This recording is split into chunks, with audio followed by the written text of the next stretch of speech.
It lays the predicate and the foundation for the development of a weather satellite that will permit man to determine the world's cloud layer and ultimately to control the weather, and he who controls the weather will control the world. Earlier this week, there was a governmental hearing on geoengineering. Those headlines in a moment. But first, so often I'm asked, what happens when climate engineering is stopped? What happens when the total planetary life support system disruption is finally brought to a halt, which it will be one way or another soon? The total cessation of global geoengineering operations, aka covert weather, chemical, and biological warfare, is scientifically termed double catastrophe scenario. You can look up a report with that subject on geoengineeringwatch.org. But on that note, this new headline, quote, "Geoengineering reversal kills billions in months. Climate scientists expose how weather control experiments trigger apocalyptic termination shock that obliterates human civilization." That hypothetical headline is new from the sustainabilitytimes.com. So does that mean we must never stop? No, because if we don't stop it, we have no chance, none. Dissecting so-called double catastrophe scenario, the power structure bought and paid for so-called science community would have us believe that once global climate engineering operations are deployed, they must be maintained and expanded forever. Obviously, such a notion is completely delusional for countless reasons. And even if it was possible, which it isn't, the ongoing climate engineering, weather, chemical, and biological warfare, everything in our filth-filled skies and the frequency transmissions used to manipulate them are nothing short of an extremely near-term death sentence, not just for humans, for all life. Climate engineering, everything, has long since completely derailed the planet's capacities to respond to countless other sources of anthropogenic damage to the biosphere. Forests can't absorb more carbon when they're subjected to engineered epic droughts and then deadly deluges of literally toxic rain filled with climate engineering element fallout. Elements like aluminum, which kills soil microbiome and root systems. Climate engineering operations are destroying the ozone layer. Forest canopies are now exposed to off-the-charts UV and infrared radiation, which is killing the crowns of the trees. Their stomata, their respiratory ports, are shutting. The trees are not breathing. They're not absorbing carbon, not releasing oxygen. They're dying, all of them, everywhere, even in regions where the die-off isn't yet as visible for various reasons. Soil composition and the eastern half of the U.S. lower 48, where the largest climate engineering operations in the world, because of the U.S. military, are keeping the most populated portions of the country anomalously less warm than the rest of the world. Chemically less warm.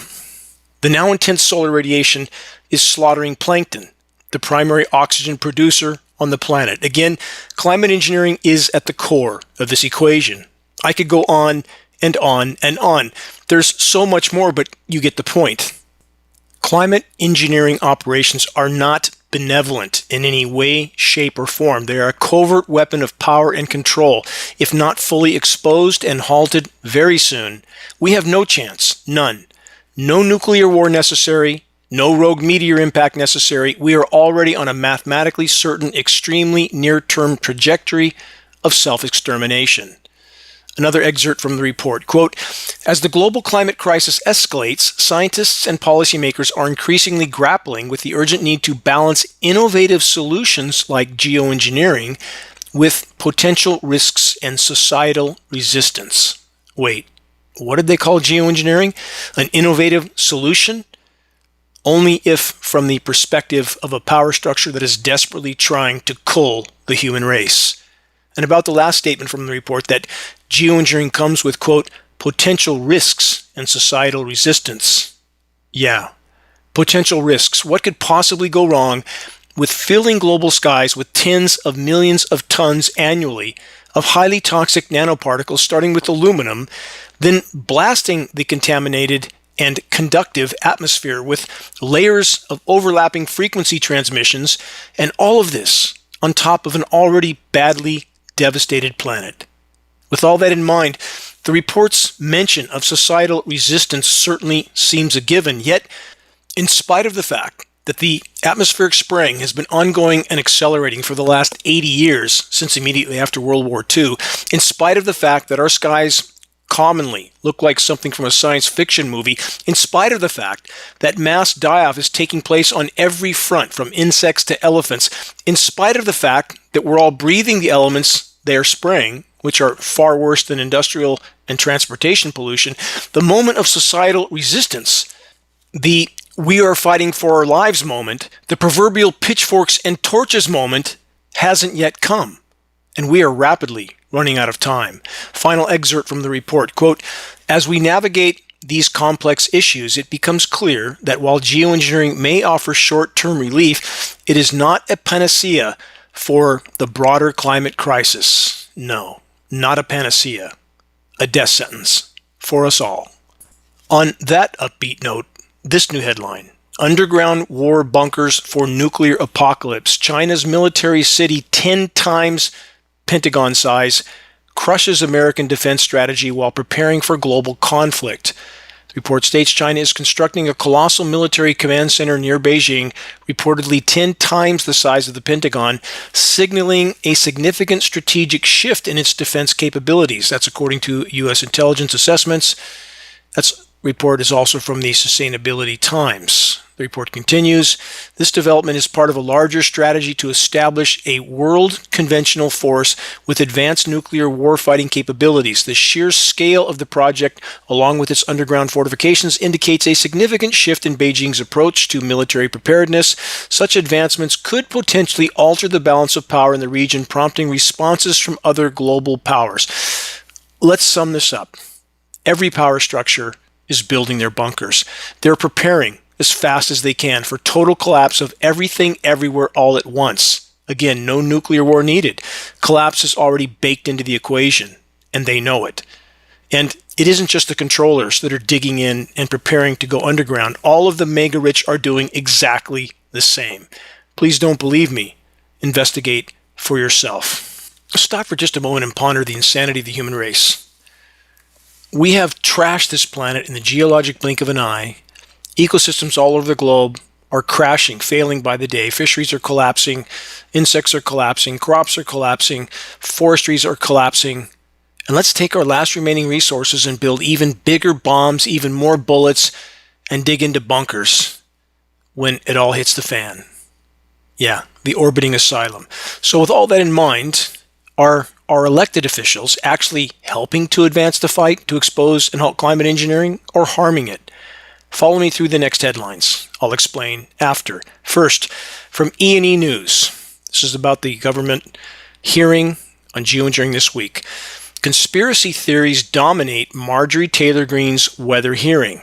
From the report, Greene, the chair of the Oversight Subcommittee on Delivering on Government Efficiency, stated at the end of the hearing, "Now we've come full circle around to the point that modifying the weather is how they save the planet from the global warming hoax."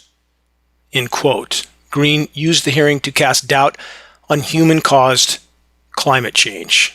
Stop. Correction. For the record, what we actually face is scientifically termed an abrupt climate collapse, being further fueled by climate intervention operations. Is that not a human activity, Mrs. Greene? MTG then made the following statements about those who understand the planet is in fact very damaged. "Godless climate cult beliefs," that's a quote, and "radical climate alarmists worship the climate as if it were a religion," that's a quote as well. Yes, Marjorie, preserving the planet's life support systems should absolutely be a primary mission for any that want their posterity to have a future, and it's an all-the-above equation. Any and every form of human activity that damages the planet and its life support systems is absolutely a part of the problem. To call it a hoax is to immediately and totally discredit everything else you're trying to do. It gets worse, though. When Marjorie Taylor Greene begins her hearing, again with the total denial of any planetary damage, and labels those who know its damage as a cult, she successfully alienated half the people we need in this battle, the battle to expose and halt climate engineering. On the subject of cults, side note here, the most dangerous kind, the kind that even eliminates literally those that begin to question official narratives if they have a loud voice, and those that begin to make waves.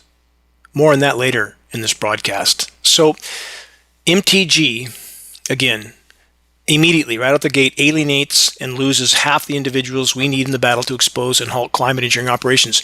Those who listen to this broadcast know I've said so many times, no legitimate discussion about climate anything from any perspective without first and foremost addressing the climate engineering elephant in the equation. If we all focus on that narrative, we can build bridges instead of burning them, like was done this week at MTG at her hearing. Why did MTG feel compelled to torpedo the original mission of exposing and halting climate engineering right out the gate?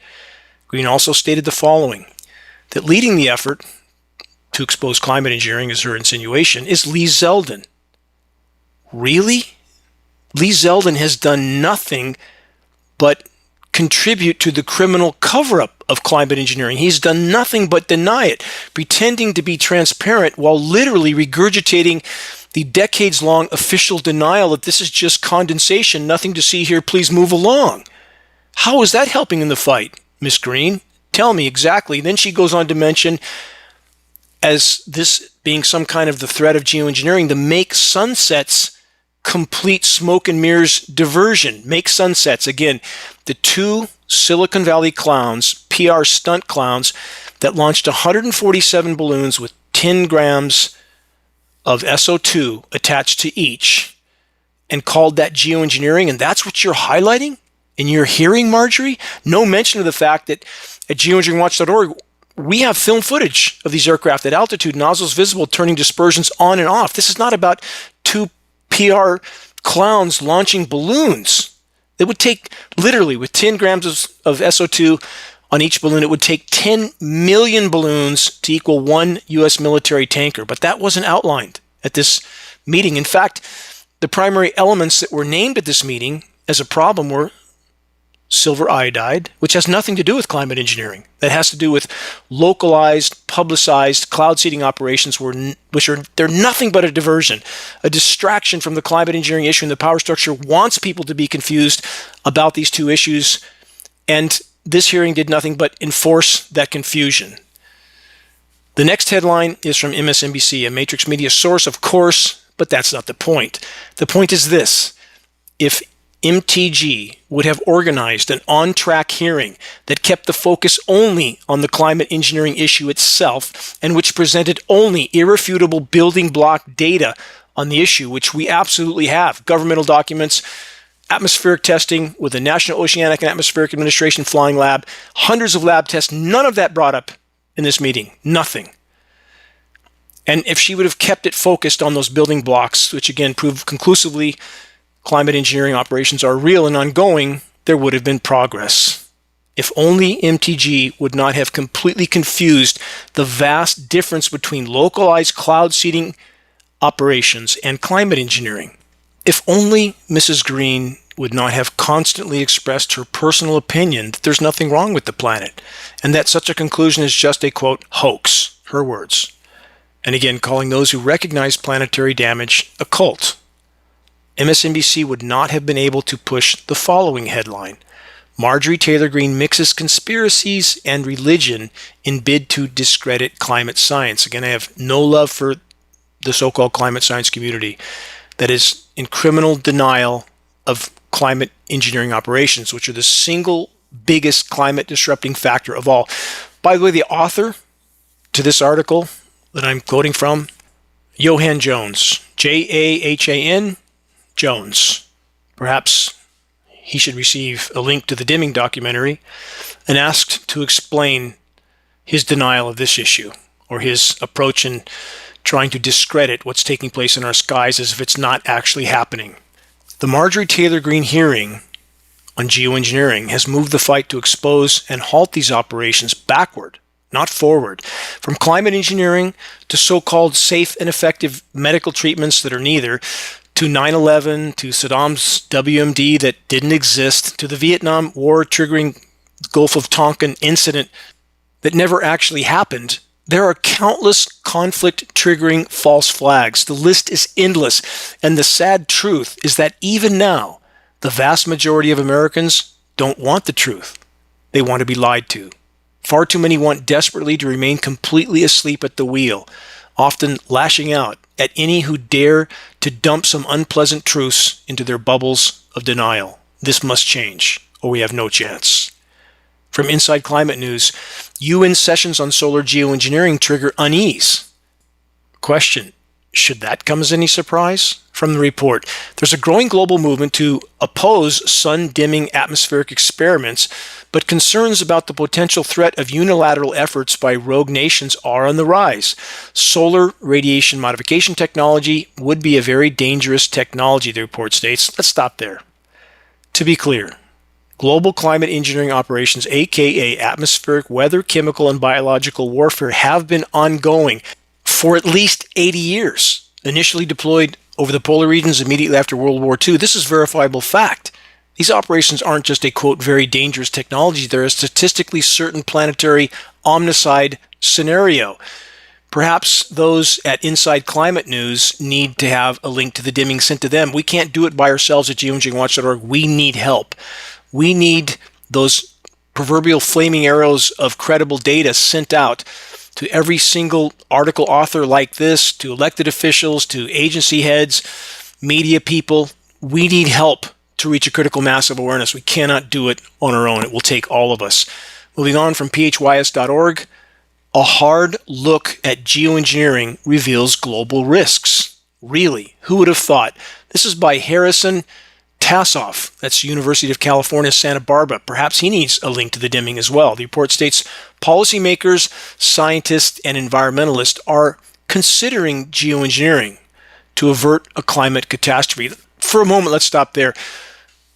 What kind of planet do we live on? What kind of society that can't see what's going on in our skies? I think about this 1,000 times a day. What's wrong with the human race? How can they possibly not recognize steel structure high-rise buildings being demoed in plain sight? We just passed that anniversary recently. How can they not recognize their skies being filled with filth from geoengineering jet dispersions, clearly visibly turning dispersions on and off, grid patterns one day, nothing the next, and we have the so-called climate science community pretending that geoengineering is just some proposal that they might do someday if things get bad enough. The report then states such interventions could influence everything from rainfall to global food supplies, making the stakes enormous. No, not just enormous. The stakes are total. If the human race remains on the current course, no one gets out alive. No one. Here's a bottom line building block of the existential threats we collectively face. For those that haven't yet connected the puzzle pieces, state-sponsored crime syndicates run the world. They call themselves governments. They control militaries. They control media. The bigger and more powerful they are, the more cancerous and corrupt they are. This is Dane Wigington. You're listening to the weekly installment of the commercial-free, non-political Global Alert News Report, The End of the World as We Know It broadcast, brought to you by Geoengineeringwatch.org, the largest and most visited website in the world on the subject of global climate engineering operations, aka weather warfare. Quick footnote, for those that truly want to help sound the alarm, very effective climate engineering awareness-raising materials are available on the homepage of Geoengineeringwatch.org. Full-color printed materials, which we pass on for less than our overall cost of producing and shipping. GeoWatch shirts, now with restock sizes, new colors. These are all conversation starters. Get your foot in the door by starting a conversation and go from there. Pass on credible data, which we offer on the site for free. The dimming posted for free the day it was done. Not monetized in any way, shape, or form. There's no MyPillow commercials coming up in the middle of an end-of-the-world documentary on what's going on in our skies. Just the hard facts, testing, statements from U.S. Air Force generals, former government scientists, former Canadian Minister of Defense. The list goes on and on. Irrefutable proof, government documents. The dimming is chock full of data. Again, we move this fight forward by sharing credible data from a credible source, which you can do for free from your own home computer. Please help us to sound the alarm. Moving on the subject that most knee-jerk condemn at the mere mention of. New from the Times.com, global population growth is now slowing rapidly. Will a failing population be better for the environment? Question mark. Report says human population growth is doing something long thought impossible. It's wavering. It's not just wavering, it's worse than that, and the controllers are doing everything they can to make this happen. It's now possible global populations could peak, the report says, much earlier than expected, topping 10 billion in the 2060s. Then they say it would begin to fall. Bad for the economy, the report says, question mark. Good for the environment, question mark. Let's stop there. First, this question: is cooling populations a primary objective of power structures? Yes. Next, will human populations reach 10 billion? Not even close. Never. The population crash has already begun. About the report's reference to the year 2060, will anyone make it that far if we remain on the current course? No chance. About the report's bad for the economy, good for the environment comment, there are now over 8.24 billion humans on planet Earth, and this population can no longer be supported. 8.24 billion people. Those that refuse to believe this database conclusion will believe soon. Wait and see. And I don't like where this statistical trajectory leads, but it's simply the mathematical fact of the matter. We have about 4 dozen countries right now descending into chaos because they literally cannot feed their populations, and it's getting worse by the day. And about cooling populations, the controllers are the most responsible for the already unfolding collapse. Shouldn't they be the first to walk the plank? You decide. Moving on, about those collapsing farms and crops. From farmjournal.com, farmers on the brink of financial collapse, the dire plea.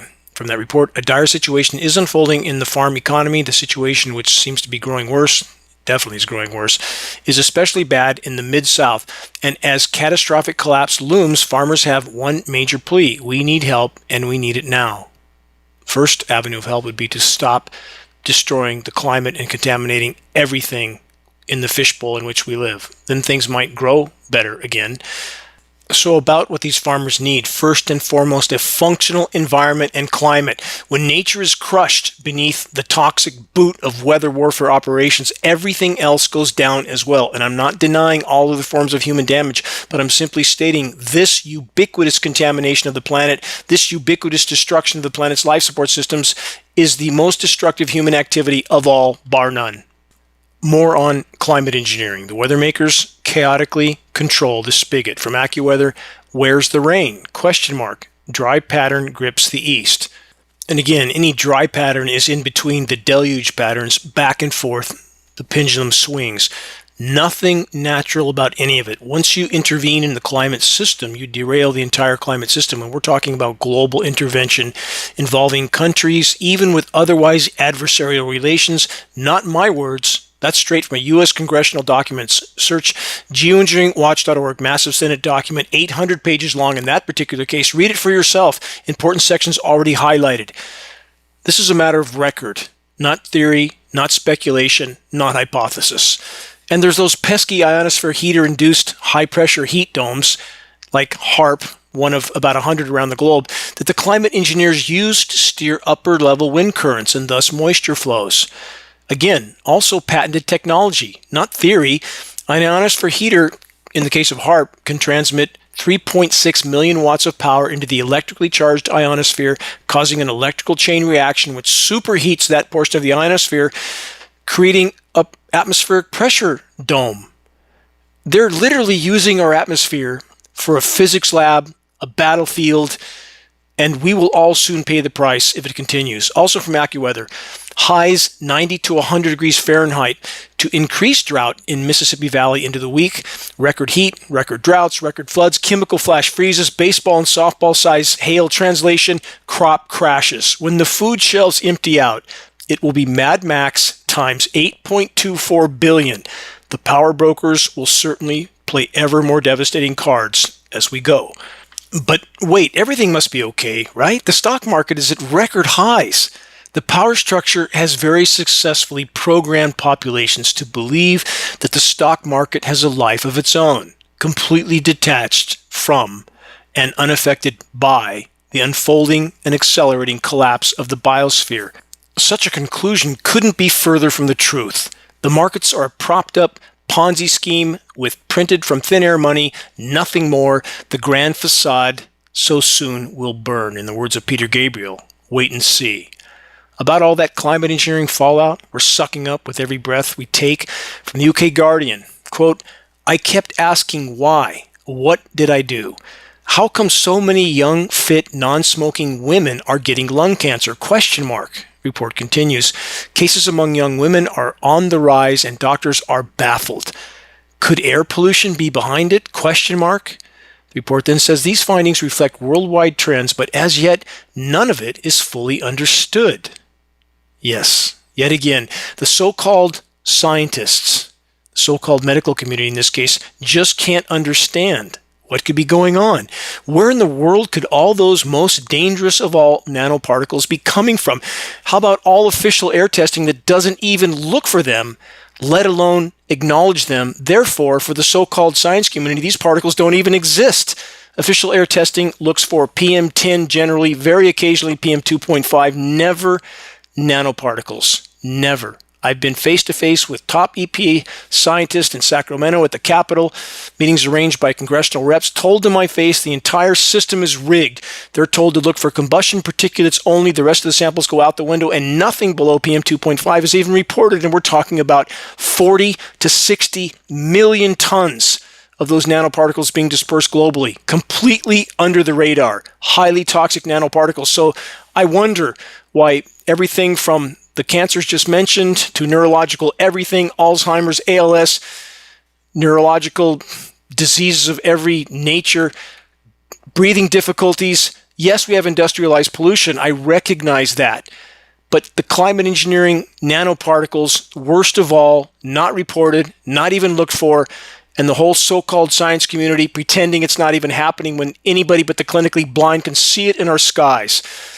Moving on, more stupidity and cover-up from the so-called scientists. From phys.org, listen to this. A pollution paradox. Wildfires in the western United States may improve air quality. Huh? What? The report says, according to the study, heat rising from wildfires in the western U.S., which were incinerating, and the air here is horrific for months at a time, but they gloss over that. They say it creates updrafts that excite waves in the jet stream. The narrow band of fast-moving currents high up in the atmosphere makes these waves weaken the normal flow of cool, moist air from the west, which pulls in winds from the east that bring moisture from the Atlantic Ocean. This causes more rainfall on the East Coast, which effectively washes away the pollution. Who knew? As long as you're living in the most populated portions of the U.S., in which the climate engineers are trying to feed normalcy bias until the moment of impact. In the meantime, in the western U.S., Western North America, it's like living in hell. 6 months, no rain, triple-digit temperatures, everything dying. But people on the East Coast think, well, it's cool here, so everything must be fine all over the world, even though the eastern half of the U.S. lower 48 is less than 1% of the Earth's surface area. And by the way, on the wildfires, they are being used as a form of geoengineering to mimic the temporary toxic cooling effects of a volcanic eruption. That's peer-reviewed study advocating for that, not my opinion. Please search the engineering wildfire section on the homepage of Geoengineeringwatch.org. You will not like what you find, and that's how insane the so-called science community is. In fact, there's circles in Washington, as I've stated before, advocating for what they see as the benefit of a limited nuclear exchange to put even more toxic particles into the sky. Brilliant. On this course, we will not be here long. About the planetary life support system shutdowns, here's another red flag from the Weather Network. Here's the headline. Unprecedented failure in the Pacific Ocean stuns scientists. Yeah, they just didn't know. Again, I knew at geoengineeringwatch.org from my years of research. How could they not know?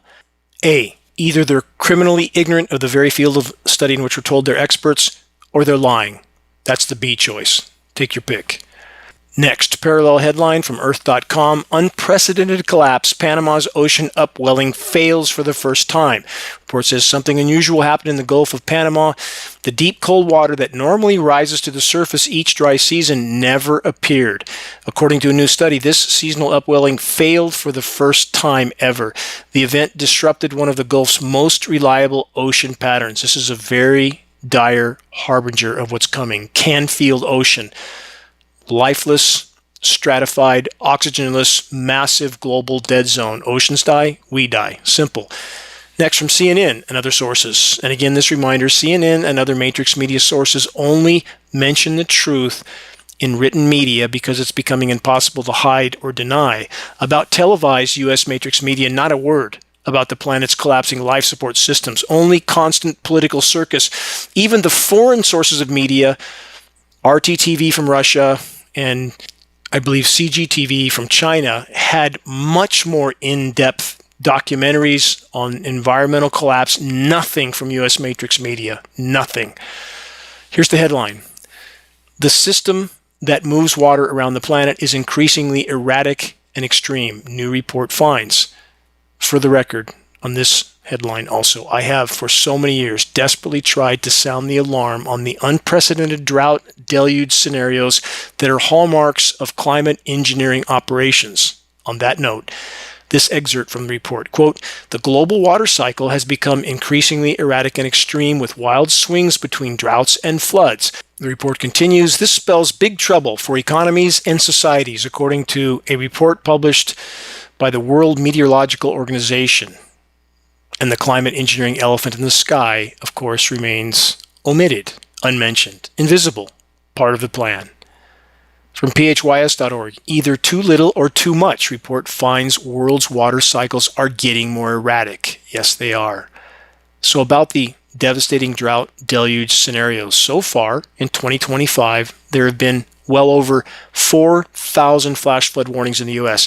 2025 is on track to have double the historical average of flash flood warnings. Welcome to climate engineered Earth.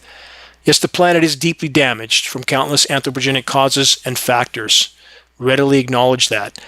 But the intentional and total manipulation of the climate system is by far the most destructive. Not to mention, these same geoengineering operations are ubiquitously contaminating the entire planet, literally every single breath we take. These operations are being used as a covert weapon of control. They are not benevolent.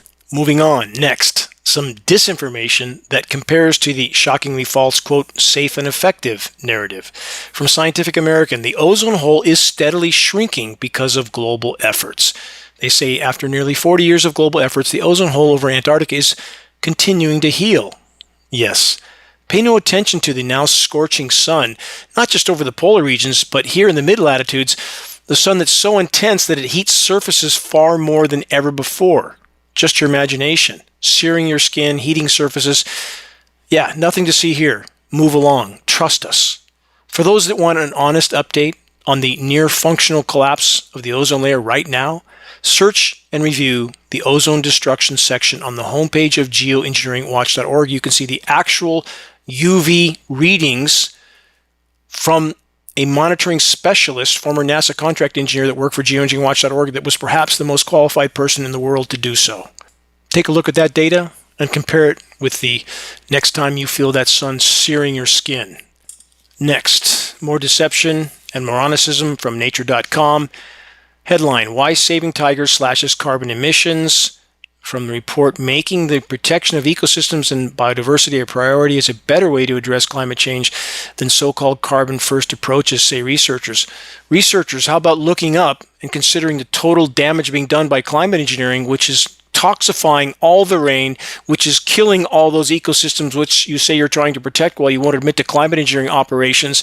And even then, if there was some way to protect a few ecosystems here and there, would that fix the problem? To be clear, certainly I'm all for saving the tigers and every other innocent life form that is being wiped off the face of the earth from countless forms of human destruction and stupidity, with climate engineering at the top of the list.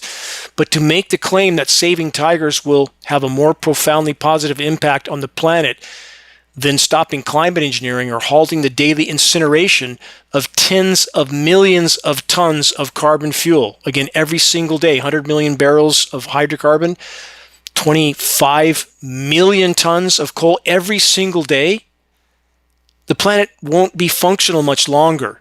We need to focus on the biggest hole in the bottom of the boat, not polish the rails on the planetary Titanic. We must seal the hole in the bottom of the boat. Yes, completely altering atmospheric chemistry in the geological blink of an eye is a very big problem. Climate engineering on top, even more so. About trapping heat from extremetemps.com. Incredible autumn Arctic tropical nights. Climatic history rewritten. Night temperatures are rising twice as fast as daytime highs. Why? Because the heat cannot escape back out into the atmosphere. Why not? Because we're filling the atmosphere with heat-trapping gases and trapping even more heat with the so-called solar radiation management, which can deflect toxically some daytime incoming thermal energy while trapping even more of it at night. What a great idea, isn't it? They're not trying to do anything benevolent. Again, ultimately, it's about power and control. Northern central U.S. states, they say temperature whiplash back and forth, record highs to record lows, then back to record highs. That's climate engineering. And those flash chemical cool downs, 100% climate engineering. And how many people, even in alt media, are using those completely engineered chemical cool downs as some kind of proof that the planet is cooling and global warming is a hoax and we're entering an ice age? How long will that narrative go on while the planet hurtles toward total meltdown? Does the planet have to be completely on fire before that incorrect narrative is corrected and climate engineering is acknowledged in the equation? What will it take? Moving on, also from extremetemps.com, extraordinary mildness in Antarctica. Temperatures plus 7 degrees C. This is unprecedented warmth. It's still winter there. And again, if we go back to this winter in the Northern Hemisphere, last winter, while it was blizzarding in New Orleans on January 21st, is that date significant? You decide. Blizzarding in Florida, it was above freezing and raining throughout the polar regions, Alaska, Greenland, Iceland, Siberia. Did anybody say anything about that? No, they didn't. Look here, don't look there. Temperatures in the mid-80s at midnight in late September in the formerly lush forest on the east side of Lake Shasta in Northern California. That's higher than the daytime high should be at midnight. This next headline is very important, most especially the picture, the satellite image that comes with this headline from Earth Observatory, NASA.com. Not that I trust or like NASA, but the satellite image speaks for itself.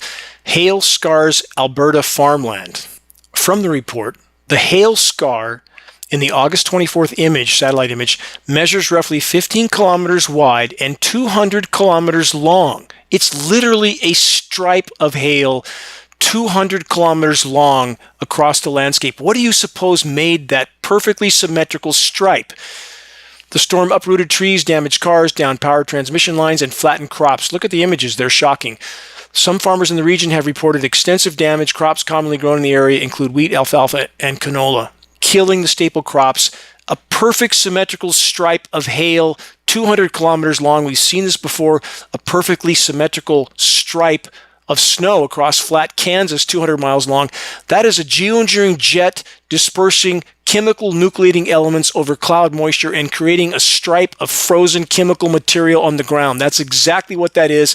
This is irrefutable proof. We have the so-called climate scientists pretending this is somehow normal.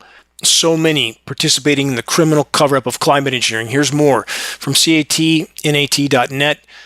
Heavy hailstorms in northeastern Algeria and northern Tunisia. Violent thunderstorms accompanied hailstorms, causing significant material and agricultural damage. We see agricultural regions being targeted again and again and again. Flash freeze, flash drought, flash flood, the baseball and softball size hail. Nobody questions anything. Massive chunks of ice falling from the sky, sometimes at 80 degrees. Nobody questions it. From Dawn.com, climate change is making resources scarce and tensions rise, increasing the risk for future wars. Yes, exactly as I outlined earlier. 8.24 billion people without enough to eat. Mad Max times 8.24 billion. Report says as conflicts around the world increase, migration ramps up pace, and nations are extinguished. We may be entering a world where natural disasters, rising sea levels, and resource scarcity lead to war and chaos. Yes, already there. And if we have any chance of turning this tide, that effort will take all of us. Sitting the bench will not win the war. You're listening to the weekly installment of Global Alert News, the Bad News Broadcast installment number 528. 528 weeks in a row. I've never missed a week. I will man my post till my last breath. Count on it. September 20th, 2025. This is Dane Wigington, your host, Global Alert News, brought to you by Geoengineeringwatch.org, the largest and most visited website in the world on the subject of climate intervention operations known as geoengineering. Global Alert News is aired on AM and FM stations in various parts of the country. If any radio station near you is willing to air the GAN broadcast in order to inform their listeners of what Matrix Media won't mention, have them contact us at admin@geoengineeringwatch.org. We'll grant them access to our weekly broadcast for free, of course. We never monetize anything. We only want to win this battle on which everything else depends. Recordings of the commercial-free, non-political Global Alert News Hour broadcast can be found on the homepage of geoengineeringwatch.org under the recent column and on the Dane Wigington YouTube channel. If you're on our email list, please put us on your email contact book so that our mailouts don't go to the spam files. Please help us to share the groundbreaking documentary, The Dimming, which fully exposes the climate engineering atrocities. Hold a viewing in your neighborhood.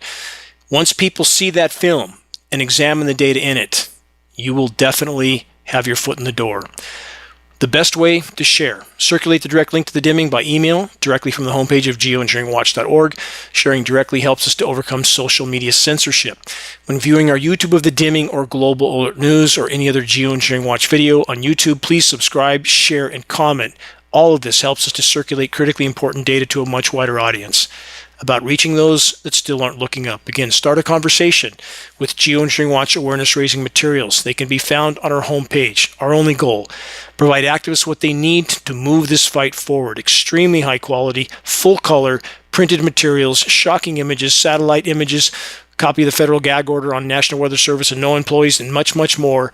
We pass these printed materials on for less than our cost of producing and shipping. We have Geoengineering Watch hoodies.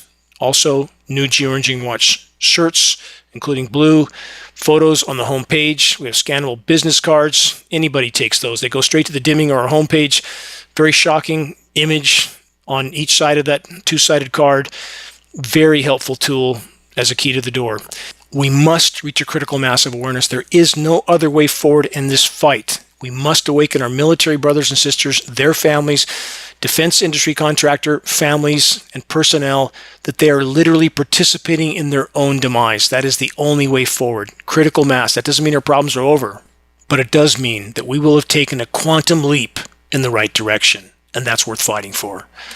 And to all those that are steadfastly committed to exposing and halting the climate engineering onslaught in our skies, regardless of your individual circumstances or situation, the fact that you're trying means everything. You have my deepest gratitude, always. Moving on from yahoo.com. Many ask where the hurricanes are this season as the Atlantic remains quiet. Yes, where are they? In fact, hurricanes are necessary and needed for the planet to be able to cool itself, to attempt to rejuvenate the ozone layer. When you interfere with these systems, you do harm, period. When you steer these storms into specific locations and hold them there to do even more damage, that's clearly a weapon. And that is exactly what has happened. And we've recorded this. I encourage people to search geoengineeringwatch.org hurricanes. Look at the real-time recordings of frequency transmissions manipulating these storms. But the point is that in an overall context, as these superheating seas try to cool themselves, as the planet tries to cool itself, rejuvenate parts of the atmosphere, to interfere with these systems can only lead to a very bad result, and they are definitely interfering with all of them.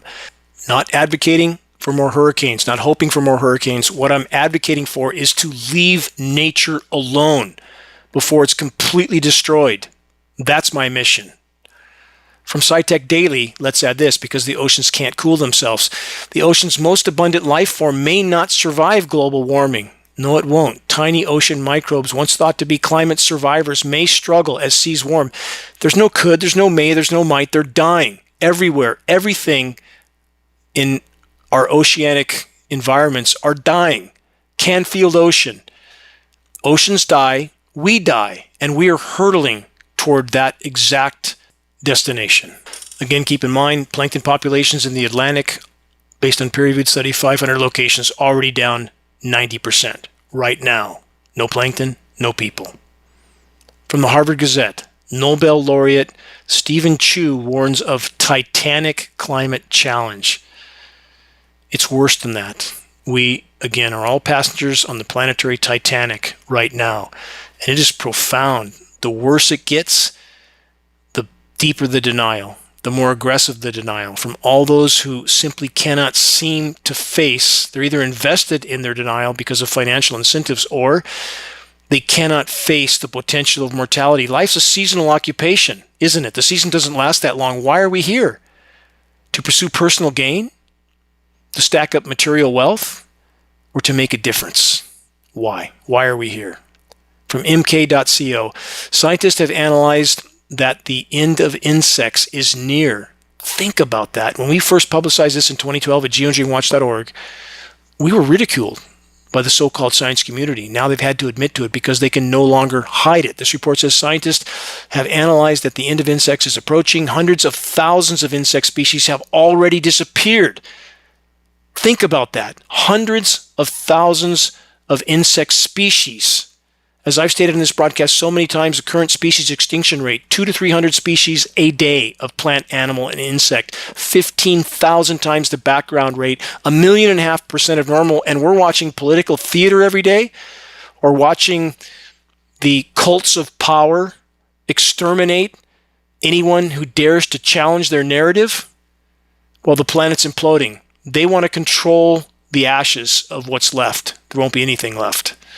They say the scenario of insect extinction due to climate change, no mention of climate engineering, of course, which is a much bigger threat to the insects, especially destroying the ozone layer and contaminating everything with nanoparticles, they say is already close to a given in the scientific community. Insect extinction across the board. They've already accepted it's a given. From Bloomberg, UK rejects plan to deflect sun's rays to curb climate change. Smoke and mirrors. They've been at it for 80 years. They're not going to stop unless they're stopped. Always consider and remember, the military-industrial juggernaut of total insanity must have a constant flow of carbon fuels to keep it moving forward. Keep that in mind as I go through the next few headlines. From IEA.org, declines in output from existing oil and gas fields have gathered speed, with implications for markets and energy security. The average rate at which oil and gas fields output declines over time has significantly accelerated. That's from the report. Globally, meaning that companies must work much harder than before just to maintain production at today's levels. That's according to a report. The new analysis draws on production data from around 15,000 oil and gas fields from around the world. For the record, in the year 1900, the energy contained in 1 barrel of hydrocarbon was enough to get 100 more out of the ground. The scenario now is 1 to 4.5 or 5. Crash, 95% decline. At some point, we reach energy net negative, where it takes more energy to extract this form of energy than you actually get out of it. And that's already the case with the tar sands in Canada. It's an energy conversion at a net loss. 1.4 units of energy to get 1 as a final product. They're simply altering one form of energy, tar sands, into another form, oil, at a net loss. How long can that continue? Back to the oil from the UK Telegraph. The US is preparing for war with Venezuela. I wonder why. Could it be because those are the largest oil reserves on the planet, bigger than Saudi Arabia? You decide. Let's add this from heated.com. Are they going to sell that oil around the world?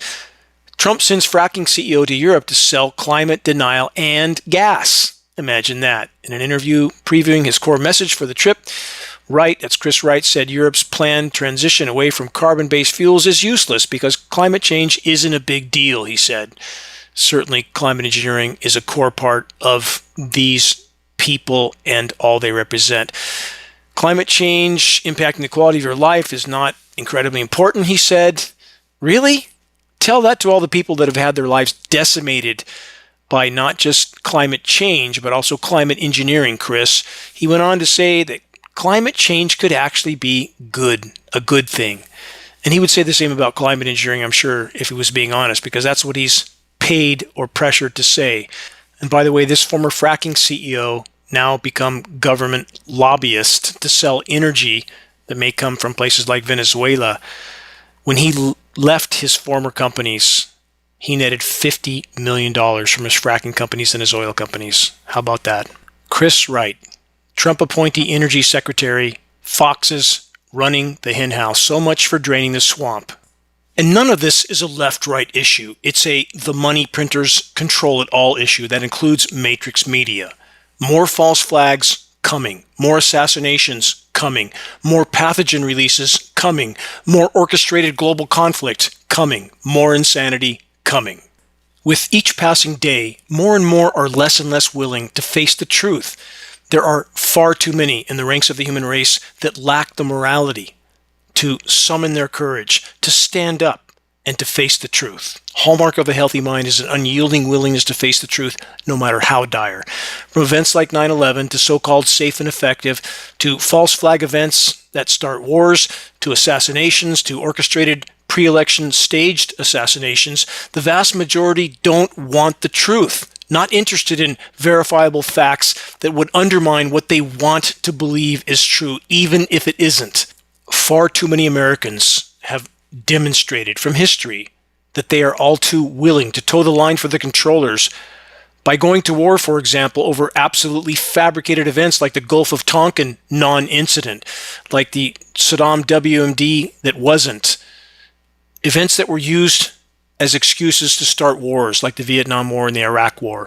But in the case of indisputable acts of war committed against Americans like the USS Liberty, no response from the majority of the American population. Why? Because far too many have been taught, trained, and programmed from birth to accept official narratives or official omissions. And guess which country was the perpetrator of that blatant act of war against America? The country we're not allowed to criticize ever for anything. The propensity of so many to gulp down power structure fabricated accounts of events, no matter how full of holes the official lies are, is truly shocking. We are and have long since been drowning in a rapidly rising sea of deception, outright lies, and total tyranny. The controllers now do whatever they want, to whomever they want, with maximum shock and awe as an objective, much like the JFK scenario, gruesome and graphic in broad daylight in front of the whole world. Shortly after JFK made it clear he was drawing a line in the sand with the global controllers, aka the money printers, he was eliminated. Charlie Kirk had just begun to question those who we are not allowed to question, ever, for any reason. In fact, the mere mention is increasingly a crime. Total control. On that note, from signsoflife.com, how cults control and influence. Members of the group are encouraged into unwavering faith in the group and its cause. These are all science studies. 2, behavior or intentions that aren't displayed honestly or openly. People within the group strongly defend the group, its identity, values, and any cause it represents to anyone who disagrees with their position. People outside of the group can be perceived as dangerous, capable of undermining the group in some way or living in opposition to the aims of the group.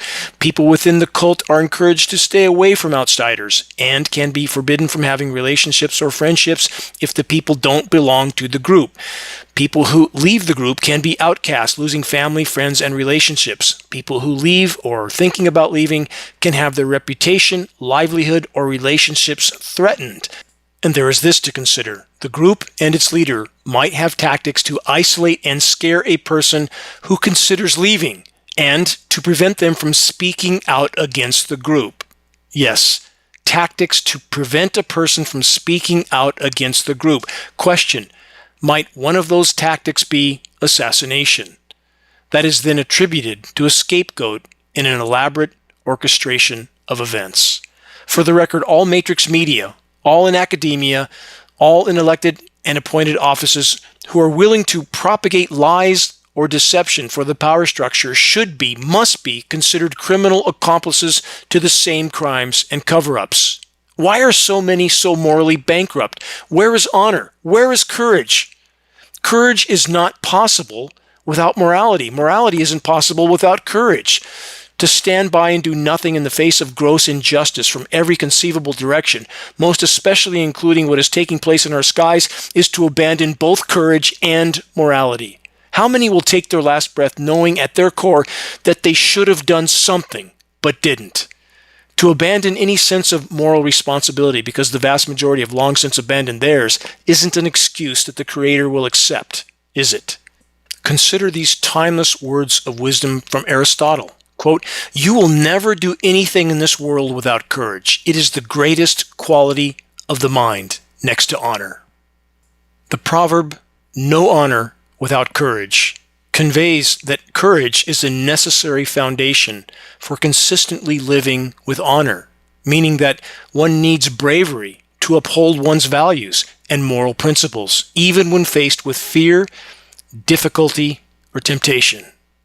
While honor and courage are distinct, they are deeply intertwined. Honor involves adhering to a strong moral code, and courage is the ability to act on that code. Without courage, it becomes impossible to consistently practice virtues like kindness, honesty, and compassion, which are central to an honorable life. Again, I ask, why are we here? What is our purpose? What does our Creator ask of us? Let's make a difference while we can, and that we will never regret. Check the activist suggestions link on the homepage of geoengineeringwatch.org for specific instructions on what you can do to help expose and halt the climate engineering, weather, chemical, and biological warfare assault taking place in our skies. Please make your voice heard, make every single day count. Until next week, this is Dane Wigington from Geoengineeringwatch.org.